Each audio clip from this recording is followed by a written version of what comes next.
تو کلمہ شہادت ایکچولی اصل میں گواہی ہے اس بات کی کہ اللہ تعالیٰ کے سوا کوئی عبادت کے لائق نہیں، اور حضور پاک صلی اللہ علیہ وآلہ وسلم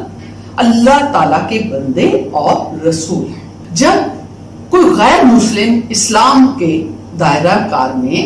داخل ہوتا ہے تو مسلمان کرنے والا جو مبلغ ہے وہ کلمہ شہادت تھوڑا تھوڑا کر کر اسے پڑھاتا ہے، اور مسلمان ہونے والا اسے ریپیٹ کرتا چلا جاتا ہے، اور اس کا مطلب بھی اس کو سمجھاتا ہے، اور پھر اس سے وہ یہ بھی پوچھتا ہے کہ آپ کے اوپر کوئی زور زبردستی تو نہیں ہے، یا کسی پریشانی یا کسی پریشر کے اوپر آپ ایسا کر رہے ہیں، کیونکہ